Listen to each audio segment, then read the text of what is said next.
Have you ever wondered what lies beneath your house? Not the basement with last year's pickles and an old bicycle. Deeper, much deeper.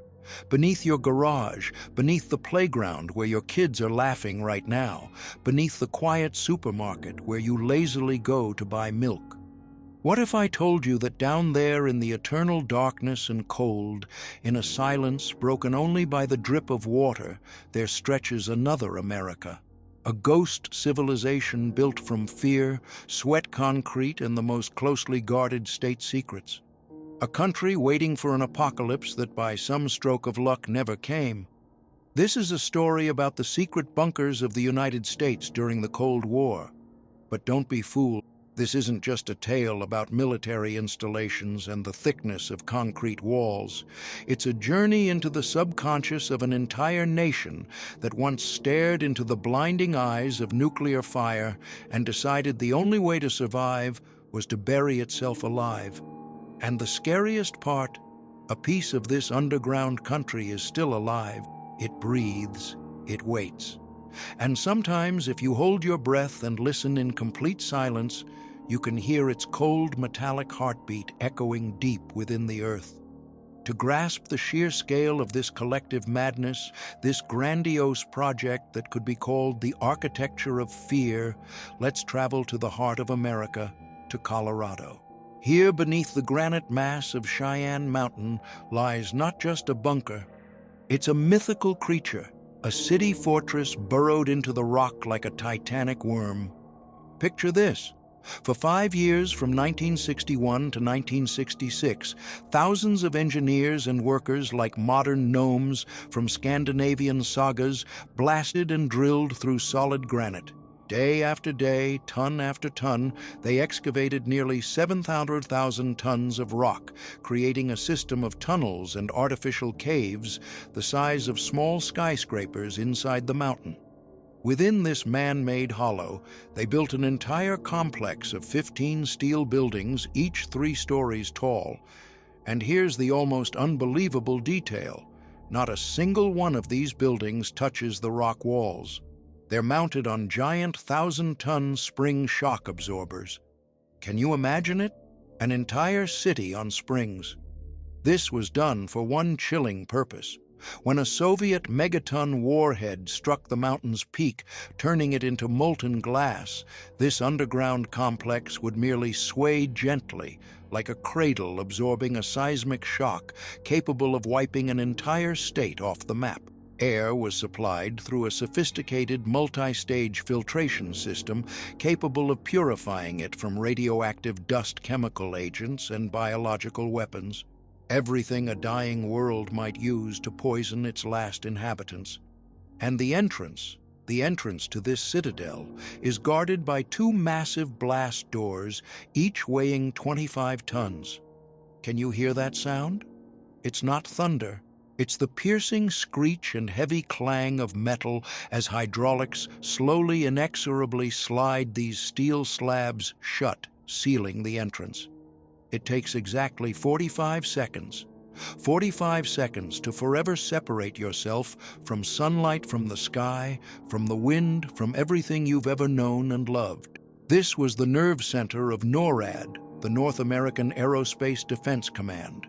From behind these steel doors and a kilometer of granite, the last surviving generals were to wage the final war in human history, watching ghostly blips on radar screens.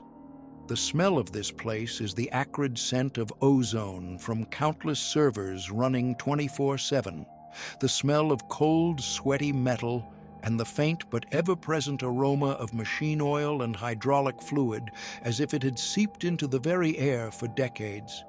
But not all bunkers were so austere and Spartan. Some hid in plain sight behind a facade of luxury and nonchalance, like a skilled assassin in an expensive suit.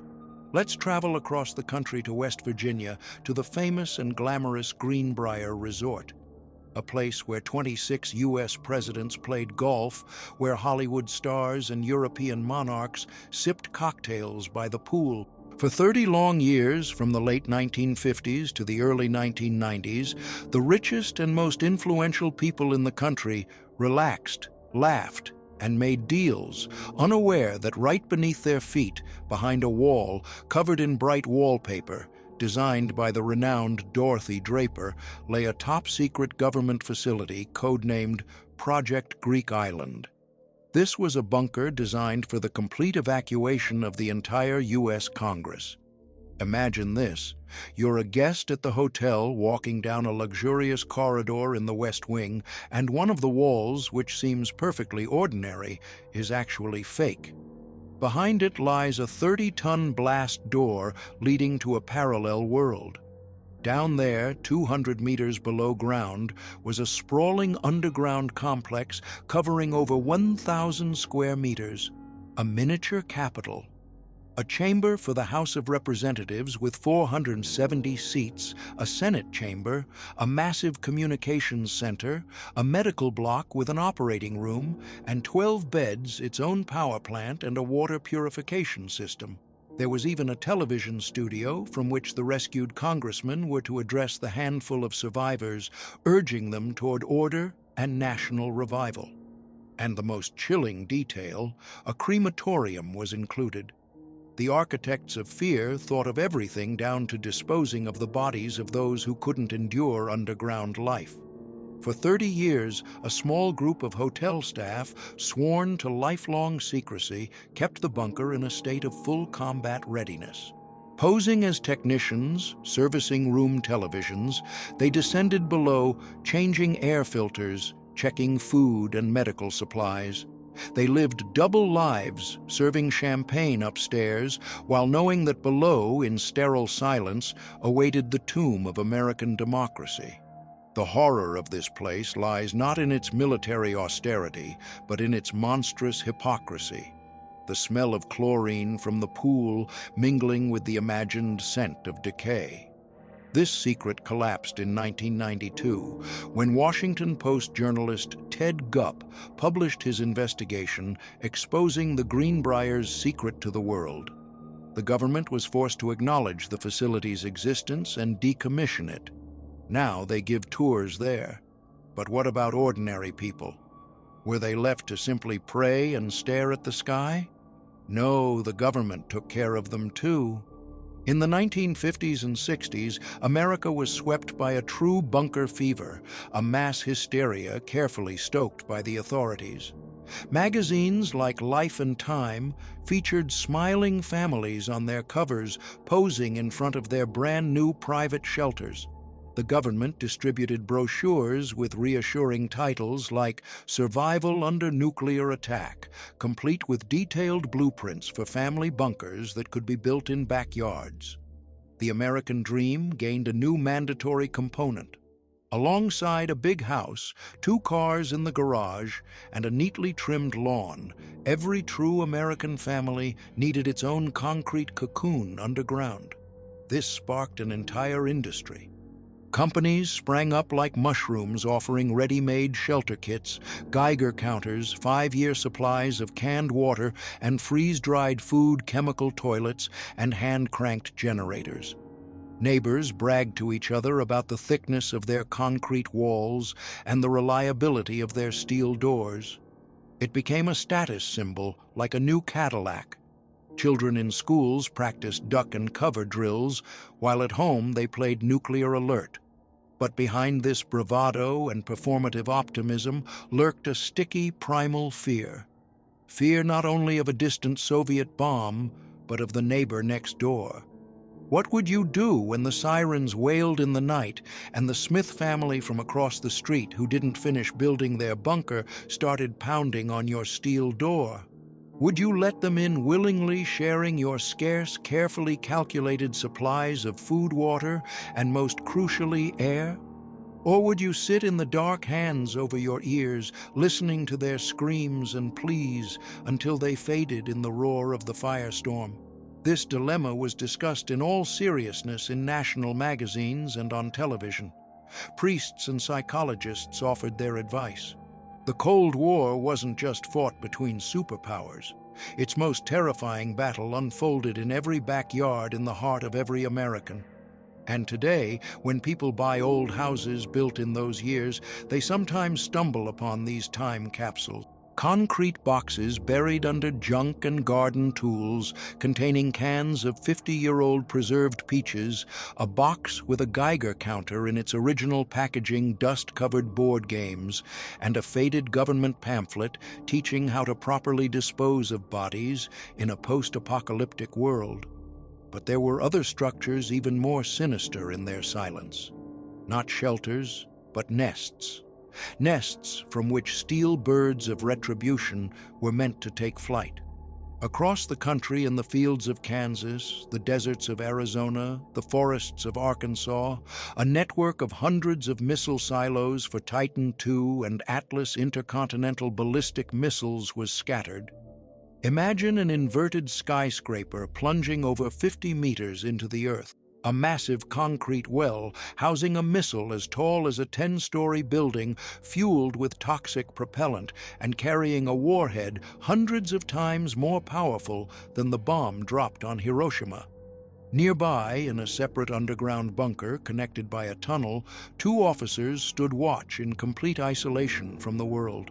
Their world, for 24 hours, shrank to a small room with 2 chairs, control panels studded with buttons and switches, and 2 key-locked safes. Day and night they awaited an encrypted order that might never come, or might come at any second. And when it did, they were to act without hesitation, without emotion, verifying codes, and simultaneously, to the second, turning their keys in the locks. This 2-man rule was designed to prevent a single madman from starting World War III, but it didn't change the fact that the fate of millions rested in the hands of 2 young men. Today, most of these silos are abandoned. Their 700-ton lids have been shifted or cut open with blowtorches. They're slowly filling with groundwater, turning into deep, dark metal rusts, concrete crumbles. Descending into one of these silos today is like entering the grave of a giant, the crypt of a war god. You stand at the bottom amidst debris with only a tiny, distant circle of gray sky above. The air is heavy, stale, smelling of rust mold and stagnant water. The silence presses on your ears until you hear your own heartbeat, and it feels as though in that silence the echo of an unvoiced launch countdown still lingers. On the peeling walls, faded safety instructions and graffiti left by the last crews. Names, dates, farewells, scratched into the concrete. These are silent, rusting monuments to our collective madness. And who built all this? Who were the people who with their own hands erected this architecture of fear? They were engineers, builders, electricians, welders, tens of thousands of nameless heroes or accomplices, depending on your perspective. They swore lifelong oaths of secrecy. FBI agents constantly monitored them, scrutinizing their pasts, their connections, their barroom conversations. They worked under the strictest confidentiality, often unaware of the project's ultimate purpose.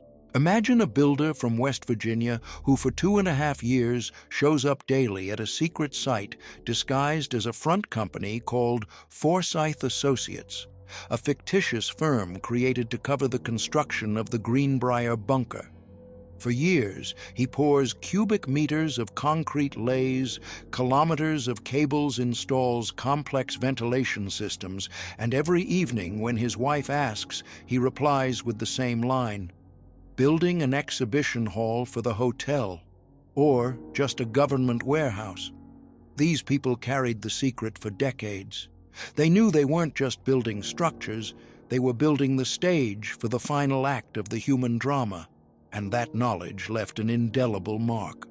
In their surviving interviews given in old age after the fall of the Berlin Wall, there's a strange mix of pride in their unique work and a deep, buried anxiety.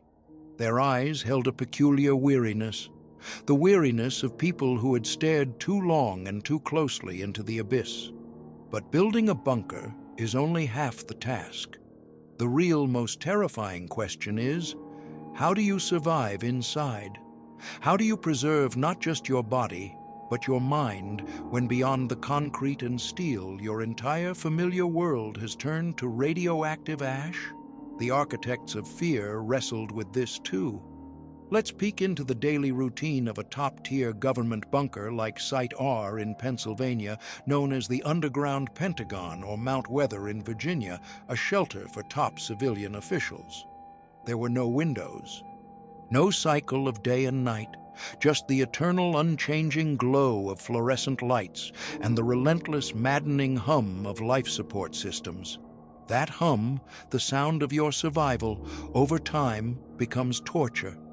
To keep people from losing track of time and going insane clocks with 24-hour cycles mimicking surface time hung on the walls. Life was governed by a rigid schedule. Wake up at 06 Mao, breakfast of dehydrated powder mixed with purified water, 8 hours of work at control panels analyzing data, maintaining systems, lunch from canned food with vitamin supplements, more work, dinner, a few hours of so-called free time, which could be spent in a rec room with a pool table, a small library with carefully curated books, or a cinema showing old Hollywood comedies and propaganda films about America's rebirth from the ashes. Then sleep to the same unrelenting hum of ventilation. 180 days, 6 months. That's how long most major bunkers were designed to sustain autonomous existence. 180 days without sunlight, fresh air, rain, or news from the outside world except for the dry crackle of dosimeters and lifeless reports on radiation levels. Every occupant, from the president to a lowly technician, underwent rigorous psychological screening. They were tested for stress resilience, claustrophobia, and teamwork under extreme conditions. But no test could prepare a person for the existential horror of realizing they might be one of the last of their species on Earth. This was a canned life, a life stripped of everything living, spontaneous human, leaving only the bare function of survival. And in this canned, sterile life, there was even room for children, at least in theory. Declassified continuity of government plans, only recently made public, accounted for saving not just top officials, but their families. In the largest bunkers like Mount Weather, small schools and playrooms were. Imagine this surreal, heart-wrenching horror. A child who yesterday played soccer on a green lawn now sits at a tiny desk deep underground. A teacher with a stone-faced expression tries to explain multiplication tables or the history of the United States, while both know full well that the world where such knowledge might matter likely no longer exists. What toys were in those playrooms? What bedtime stories were read to them before sleep in cramped bunk beds? Probably tales of a sun they'd never see again, of a blue sky turned into legend. This perhaps is the most terrifying and inhumane aspect of this story. Adults playing their war games coldly calculated children into them, preparing a future for them in a concrete box under the hum of ventilators. In the dust on a table in an abandoned Titan missile base command post, researchers once found a yellowed, tattered child's drawing. In a clumsy child's hand, a huge rocket soared into the sky. In the corner below, a tiny house with a chimney puffing smoke and a small figure waving to the rocket. Whose drawing was it? The son of a base commander brought on a tour? The daughter of an engineer? We'll never know. But that faded piece of paper screams of tragedy louder than any air raid siren. The psychological pressure in such conditions would be colossal, unimaginable. To predict human behavior, U.S. Navy and Air Force psychologists conducted brutal experiments. They locked groups of volunteers, sailors, airmen, in submarines resting on the ocean floor in Antarctic stations during polar night in isolated underground chambers mimicking bunker conditions. The results, many still classified, were grim. Even the most resilient, trained, and psychologically stable men began to break down. Deep depression, apathy, refusal to eat, outbursts of unprovoked aggression over trivialities. Paranoia, people believed others in the group were conspiring against them. Auditory and visual hallucinations emerged. Sensory deprivation, lack of natural light and mind spaces slowly but surely eroded the human psyche. People argued over someone breathing too loudly, a glance taken the wrong way, or an extra piece of bread. In a real bunker, where every person is vital and survival depends on teamwork, such a breakdown could spell disaster. That's why the architects of fear tried to create at least an illusion of normal life. In Cheyenne Mountain, there were not only gyms and libraries, but even a small bar and an interfaith chapel, all to keep people from turning into beasts trapped in a cage, enduring the torturous wait for a new brave world. And in this new world, born from radioactive ash, there was a cold, cruel hierarchy. At its apex, without question, stood men. When you read declassified personnel lists and evacuation protocols for key sites like Raven Rock or Mount Weather, you uncover a chilling detail.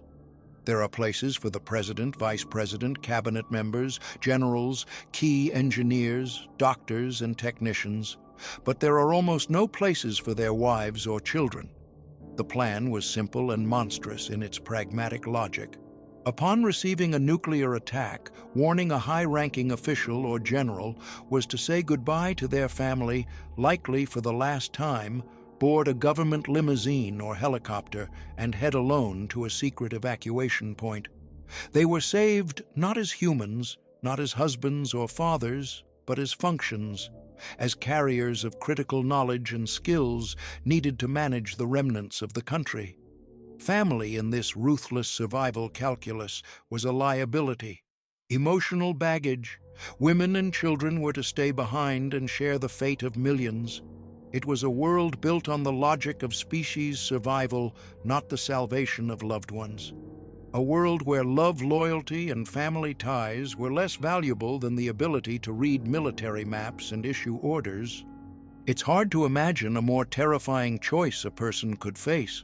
But the end of the world so meticulously planned never came. And one day, almost suddenly, without a single shot fired, the Great Cold War ended. In November 1989, the Berlin Wall fell. In December 1991, the Soviet Union ceased to exist. The arms race devouring trillions of dollars and humanity's brightest minds for half a century slowed its frantic pace. And the vast, exorbitantly expensive, ultra-secret bunker infrastructure became obsolete overnight. They turned into relics monuments to a war that never happened. They began to empty. Some were officially mothballed and sealed, others simply abandoned, erased from secret budgets. Imagine this quiet, mundane apocalypse. The last duty officer in a command center makes a final log entry. No incident. He flips the switches and the massive screens glowing for decades with maps of the world, and enemy missile trajectories go dark, becoming black, lifeless mirrors. He locks the heavy steel door hands over the keys and leaves never to return. And in the vast concrete halls, only silence remains. A resonant, oppressive, absolute silence of an abandoned theater where the greatest show in human history never took place. And then nature slowly and inexorably began to reclaim its own. Water seeped through microscopic cracks in the concrete year after year, drop by drop corroding steel rebar from within. In dark, damp corridors where sunlight never reached black and green, mold grew covering walls with eerie, fantastical patterns. Tree roots, like slow but relentless snakes, burrowed through earth and concrete, collapsing roofs and utilities. Abandoned missile silos turned into deep, dark wells where murky, stagnant water held rusting fuel barrels, scraps of classified documents and other debris. Animals, foxes, raccoons, snakes, began infiltrating through breaches and ventilation shafts, leaving tracks in the thick dust covering control panels, rotary dial phones, and forgotten coffee mugs. These concrete giants, built to withstand the most destructive force ever created by man, proved utterly powerless against the quiet, slow, merciless force of nature. They became modern ruins. The pyramids of the 20th century built not to honor gods or pharaohs, but to glorify all-consuming fear. After nature came people, relic hunters, looters, collectors of Cold War artifacts. They studied old maps, bribed former guards, found gaps in perimeters, and infiltrated, risking life and liberty to take a piece of a bygone era. Dosimeters, government phone lines, top-secret door plaques, navigation system parts, classified maps, all surfaced on online auctions and in private collections. For some, it was the thrill of discovery; for others, cynical commerce. They dismantled the great and terrible legacy of the Cold War piece by piece, turning monuments of global confrontation into souvenirs and trinkets. But some bunkers found new, often unexpected and ironic lives. Thanks to stable underground temperatures and natural protection from disasters, some housed massive server farms and data centers, now storing not military secrets, but humanity's digital ones. Our photos, messages, financial transactions. Others, like the abandoned Atlas missile silos in Kansas, were bought by eccentric millionaires and turned into luxury post-apocalyptic condominiums. Imagine, for a few $1,000,000, you buy lavish apartments in a former missile silo, complete with a pool, theater, library, climbing wall, 5 years' worth of food, and heavily armed security. You buy the illusion of total safety in a world that feels increasingly unstable. The irony, places built for the elite of the past to survive a nuclear war with communism, are now sold to the elite of today to survive economic collapse, pandemics, social upheaval, or climate catastrophe. Fear hasn't gone anywhere. It's just changed its branding and become a commercial product. Some of the most famous bunkers, their secrets exposed, like the Greenbrier or the Titan Missile Museum in Arizona, have become popular tourist attractions. Now, anyone can buy a ticket and descend into the underworld to touch history. Tourists peer with childlike curiosity at mannequins in military uniforms, frozen at control panels, snap photos in front of massive blast doors, and listen with awe to guides recounting the procedure for launching nuclear missiles. It's become a kind of safari into the past. A creepy but safe thrill, letting you tingle with nerves while standing where the end of the world could have begun. But when the lights go out and the last group of tourists clutching souvenirs heads back up, something lingers in those long, echoing corridors. Something that doesn't leave with the people. Something that was always there. And here we reach the strangest, most unsettling and terrifying part of our story. What happens in these places now in complete silence and darkness? When the people are gone and the metal and concrete remain, something else is born in this oppressive emptiness. Echoes, memories. Urban explorers, diggers who illegally infiltrate abandoned and mothballed bunkers, tell very strange tales. They speak of sounds. In utterly empty, powerless corridors, untouched for decades, they sometimes clearly hear footsteps, not their own. Heavy measured steps, as if someone in military boots is making rounds. They hear metallic scraping, as if a heavy door is slowly opening and closing somewhere in the dark. Sometimes they hear a faint, indistinct whisper, seemingly coming from the walls themselves. And the most terrifying thing, they sometimes hear the quiet hum of operating equipment or the click of relays in places where electricity hasn't flowed for 30 years. They make audio recordings, but these usually capture only silence and their own heavy, frightened breathing. Of course, the acoustics of underground structures are treacherous. Long, smooth concrete corridors can distort and carry even the faintest sound over hundreds of meters, creating eerie effects. But sometimes what they hear is too clear, too deliberate to be just an echo. From these stories, from the fear and darkness, legends of Cold War ghosts are born. Almost every major bunker has its own ghost story. The legend of a soldier who couldn't bear the crushing psychological strain and took his own life on duty, his restless spirit still wandering the dark corridors. The legend of the man with the briefcase in Raven Rock, a faceless dark figure in military uniform who sometimes appears in the corner of your eye and vanishes the moment you look at him. Of course, this can all be chalked up to overactive imaginations. The oppressive, claustrophobic atmosphere, absolute darkness, and sense of danger can trigger genuine hallucinations. But the stories repeat with eerie consistency. People who never met exploring the same site at different times describe the same inexplicable phenomena. Sometimes they find things that simply shouldn't be there. Objects that defy the logic of time and total abandonment. In a sterile command center officially sealed for 30 years, they find a fresh, still smoldering cigarette butt. In a bunker where, by all records, children were never present, they find an old broken plastic toy in the dust on the floor. Those same children's drawings we mentioned. How did they get there? Who left them?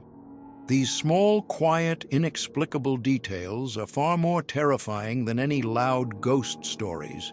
They create a chilling sense of someone else's recent presence. They force you to ask one single crucial question.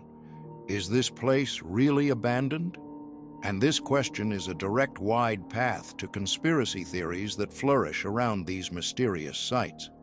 Conspiracists worldwide claim that the most critical, deepest, and strategic bunkers were never truly abandoned, that their official mothballing is just a cover, a smokescreen, that they're still used by a shadow government intelligence agencies or secret societies for hidden purposes.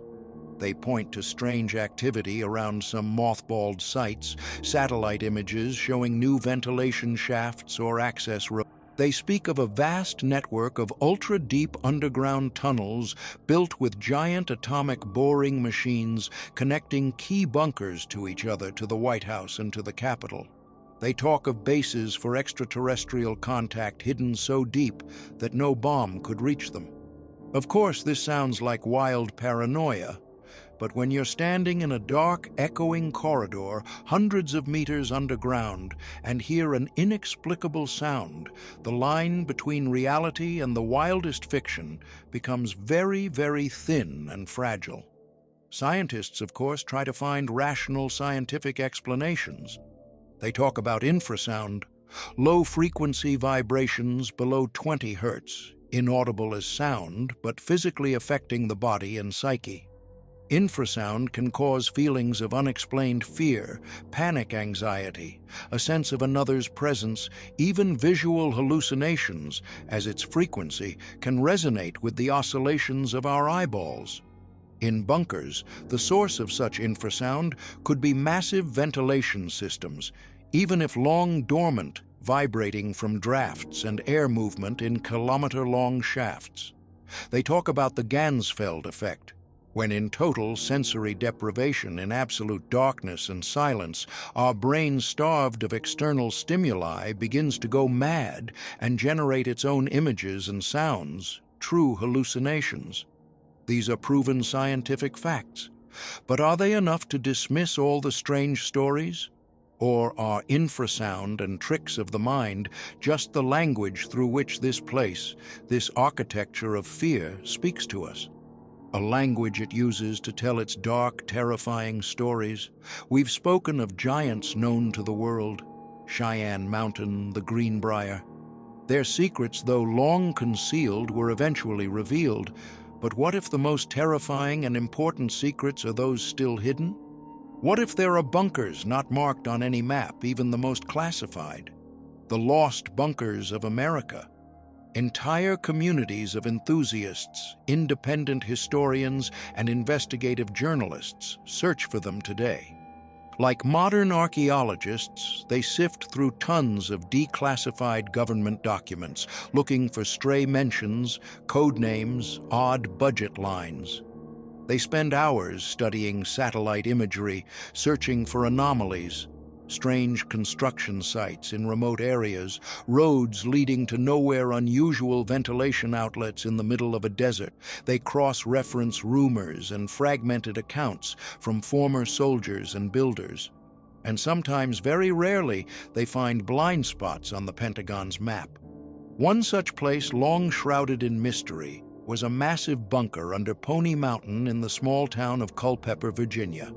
On the surface, an unremarkable hill, but inside, behind reinforced concrete walls over a meter thick, was one of the most secure vaults of the U.S. Federal Reserve. Its official little-known purpose was to store the nation's reserve gold supply in case of emergency, but its true ultra-secret purpose was different. Here, in special lead containers, billions of dollars in cash were stored. Not gold, but crisp, freshly printed paper money. Why? So that after a global nuclear war, when the world's electronic financial system collapsed instantly, the surviving U.S. government would have cash to restart the economy, to pay soldiers to buy food from surviving farmers. And according to one fascinating legend, the primary currency was to be $2 bills. They were easy to transport and rarely used in general circulation, making them harder to counterfeit in the chaos of a post-apocalyptic world. This was a place where money itself, the symbol of our civilization, was meant to outlive its creators and owners. Today, this unique bunker has been handed over to the Library of Congress, and its cold, dry vaults now store not money, but archives of American film and television, another form of national treasure. Yet another twist of irony. Instead of means to survive a dead world, it now holds the dreams and images of a living one. Did you know that the U.S. Supreme Court had its own secret refuge? In case of nuclear war, the 9 justices guardians of the Constitution were to be evacuated to a luxurious 5-star hotel, the Grove Park Inn, in the mountains of North Carolina. Declassified archival documents preserve detailed plans specifying exactly which banquet halls and conference rooms were to be converted into a new courtroom for the nation's highest judicial authority. Imagine this absurd, almost comical scene. The world lies in radioactive ruins, civilization thrown back to the Stone Age, and 9 justices in black robes, somewhere between the spa and the golf course, debate legal nuances and the constitutionality of laws in a new post-apocalyptic world. It's so surreal it seems like fiction delirium, but it's documented truth. Perhaps the most surprising and numerous lost sites are those hiding in plain sight integrated into our everyday landscape. In the 1950s, before the era of intercontinental ballistic missiles, the main threat was Soviet strategic bombers. To counter them, a massive air defense network called Project Nike was built around every major U.S. city. Hundreds of small but well-fortified bases housed anti-aircraft missiles capable of shooting down enemy planes on approach. When bombers were replaced by invulnerable ICBMs, these bases became obsolete overnight. They were abandoned and over time forgotten. Today, they're everywhere, in forest parks on the edges of sprawling suburbs, sometimes just a few hundred meters from homes, schools, and playgrounds. For decades, locals walk their dogs past strange, half-buried concrete structures overgrown with grass, unaware that these are abandoned Cold War missile bases. Beneath their feet, in flooded underground silos and bunkers, remnants of complex and dangerous equipment may still lie, or worse, traces of toxic rocket fuel. The threat hasn't vanished. It's just lurking, disguised as an innocuous part of a peaceful pastoral landscape. And the search continues. Today's explorers are armed not only with old maps, shovels, and flashlights. They have drones with high-resolution cameras that can peer into inaccessible ventilation shafts or survey remote terrain from the air. They have portable ground-penetrating radars that can scan the Earth and reveal hidden voids, tunnels, and structures. They analyze open data on geological surveys, odd government purchases of concrete and steel in the 60s roads that abruptly end in the middle of a forest, and they find small forgotten command posts, secret warehouses, abandoned government communication hubs. Each discovery is another piece of a vast, terrifying puzzle, another proof of how deeply the fear of the end of the world has burrowed into the American soil. So, what does all this mean for us today? The Cold War, it seems, is long over. But the bunkers remain. They're not just relics of the past, not just curious ruins. They're monuments, grim concrete memorials to an era when humanity was ready to commit collective suicide and had all the tools to do so. They're deep scars on the body of our planet, reminding us how close we once came to the edge of the abyss. And perhaps they're a warning that fear is the most terrifying and talented architect. It can drive us to build incredible, grandiose structures capable of withstanding the end of the world. But the price of this absolute safety is a voluntary life in a dark, cold, concrete tomb. And the next time you're falling asleep in your quiet, cozy home and hear a strange, low hum coming from somewhere below the ground, when it seems a faint whiff of damp concrete and mold drifts from the basement vents, rest assured it's not just your imagination. It's an echo of a time when we already buried ourselves alive. And perhaps deep in our subconscious, we're still sleeping in those concrete tombs, dreaming restless dreams of a sun that no longer exists for us.